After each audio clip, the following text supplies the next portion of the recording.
नमस्कार। आज हम बात करने वाले हैं हिंदी के एक बहुत बड़े साहित्यकार जयशंकर प्रसाद के बारे में और ख़ास तौर पर उनके लिखे दो ऐसे गीतों के बारे में जो एक दूसरे से बिल्कुल जुदा हैं। मतलब ये दो गीत मिलकर ना भारत की एक ऐसी तस्वीर पेश करते हैं जहां एक तरफ दर्द है तो दूसरी तरफ हैरत अंगेज खूबसूरती। तो चलिए शुरू करते हैं और समझते हैं इस कहानी को। शुरुआत करते हैं इस एक लाइन से, आह वेदना मिली विदाई। सोचिए, सिर्फ ये एक लाइन और इसमें कितनी गहराई है। जयशंकर प्रसाद जी की यह पंक्ति अपने आप में ही एक पूरी कहानी बयां कर देती है। इसमें दर्द है, यादें हैं और एक तरह की विदाई की भावना है जो अक्सर हमें उनके लेखन में देखने को मिलती है। तो सवाल ये उठता है कि आखिर कौन थे इन इतने गहरे शब्दों के रचयिता। चलिए जानते हैं जयशंकर प्रसाद जी के बारे में, जिन्हें हिंदी साहित्य का एक बहुत बड़ा स्तंभ माना जाता है। प्रसाद जी 1889 में काशी में पैदा हुए थे और सबसे हैरान करने वाली बात पता है क्या है? उनकी जो फॉर्मल स्कूलिंग थी वो सिर्फ 8वीं क्लास तक हुई थी। जी हाँ, सिर्फ 8वीं तक। लेकिन ज्ञान की जो भूख थी ना, वो कमाल की थी। उन्होंने खुद पढ़कर यानी सेल्फ स्टडी से खुद को एक बहुत बड़े विद्वान के तौर पर स्थापित किया। और ये बात तो वाकई में सोचने वाली है कि उन्होंने क्या क्या पढ़ा। मतलब सिर्फ संस्कृत, पाली, उर्दू या अंग्रेजी जैसी भाषाएं ही नहीं, बल्कि इतिहास, फिलॉसफी, धर्मशास्त्र और यहाँ तक कि आर्कियोलॉजी जैसे सब्जेक्ट्स की भी उन्होंने गहरी स्टडी की थी।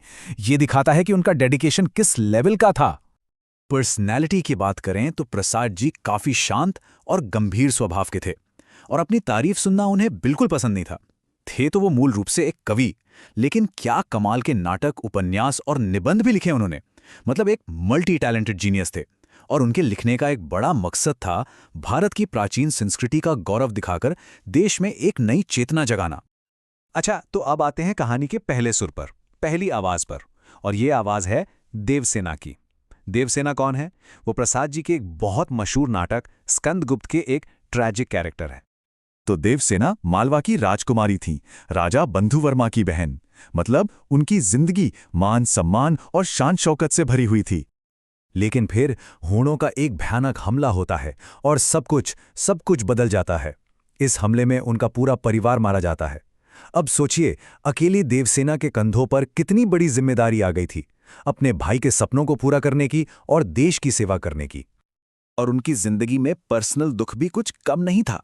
वो स्कंदगुप्त से प्यार करती थीं, लेकिन स्कंदगुप्त किसी और को चाहते थे, विजया को। और विडंबना देखिए, जब जिंदगी के आखिरी पड़ाव में स्कंदगुप्त को अपनी गलती का एहसास हुआ और वो देवसेना के पास वापस आए, तब तक बहुत देर हो चुकी थी। देवसेना दुनिया की मोह माया से बहुत आगे निकल चुकी थी। देवसेना के ये शब्द, हृदय की कोमल कल्पना सो जा, उनके अंदर चल रही उथल पुथल को दिखाते हैं। वो एक तरह से अपने ही दिल को समझा रहे हैं कि बस अब सो जा। जिसकी कोई उम्मीद ही नहीं है, उसके लिए रोने का क्या फायदा। उन्होंने एक बहुत सख्त फैसला कर लिया था कि अब अतीत में नहीं जीना है। तो असल में देवसेना का जो गीत है वो एक तरह का विलाप है, एक दुख भरा गीत। ये उनकी पूरी जिंदगी का निचोड़ है। इसमें वो अपनी जिंदगी के संघर्षों और दर्द भरे पलों को याद कर रही हैं। ये उस इंसान की आवाज है जिसने देश के लिए अपना सब कुछ कुर्बान कर दिया। तो ये तो थी एक तस्वीर। चलिए अब सिक्के का दूसरा पहलू देखते हैं, कहानी का दूसरा सुर। और ये आवाज है कॉर्नेलिया की। कॉर्नेलिया एक विदेशी है जो भारत की जमीन पर आकर उससे मोहित हो जाती है। ये कैरेक्टर प्रसाद जी के दूसरे नाटक चंद्रगुप्त से है। जैसा मैंने कहा, कॉर्नेलिया भारतीय नहीं है। वो सिकंदर महान के जनरल सेल्यूकस की बेटी है। मतलब वो एक हमलावर सेना के साथ भारत आई थी। कहानी में एक बहुत खूबसूरत सीन है। वो सिंधु नदी के किनारे बैठी हुई है और भारत का वो शांत सुंदर माहौल सीधा उसके दिल में उतर जाता है। उसे ऐसा लगता है कि यही तो वो जगह है जहां उसे पहुंचना था, जैसे यही उसका असली घर है। और बस इसी एहसास के साथ वो गा उठती है, अरुण यह मधुमय देश हमारा। अब जरा सोचिए, कहाँ देवसेना का गीत आह वेदना मिली विदाई और कहाँ ये लाइन, दोनों एक दूसरे से बिल्कुल उलट। एक में दर्द है तो दूसरे में प्यार और अपनापन। कॉर्नेलिया अपने गीत में भारत की तारीफ करती है। वो भारत को एक ऐसे देश की तरह देखती है जो अनजान लोगों को भी पनाह देता है, जहां परिंदे भी बिना किसी डर के इसे अपना घोंसला समझकर उड़ते हैं। एक ऐसी जगह जहां करुणा की कोई सीमा नहीं है। ये एक बाहरी इंसान की नजरों से देखा गया एक आइडियल भारत है। तो देखिए, यहां पर एक ही कवि, जयशंकर प्रसाद हमें भारत की दो बिल्कुल अलग अलग तस्वीरें दिखा रहे हैं। एक तस्वीर जो दर्द और स्ट्रगल से भरी है और दूसरी जो खूबसूरती और सुकून से लबरेज है। अब अगर दोनों गीतों को साथ रखकर देखें तो फर्क साफ नजर आता है। देवसेना का गीत है एक इनसाइडर का व्यू जो संघर्ष और अतीत के दर्द से निकला है, और वहीं कॉर्नेलिया का गीत एक आउटसाइडर का व्यू है जो यहाँ की खूबसूरती और शांति को देखकर हैरान है। तो सवाल ये है कि इन दो एकदम अलग अलग नज़रियों से प्रसाद जी हमें क्या बताना चाहते हैं? क्या ये दोनों बातें एक दूसरे को काटती हैं? नहीं, बिल्कुल नहीं। और यही सबसे ज़रूरी बात है। ये दोनों व्यूज़ एक दूसरे के दुश्मन नहीं हैं, बल्कि एक ही सिक्के के दो पहलू हैं।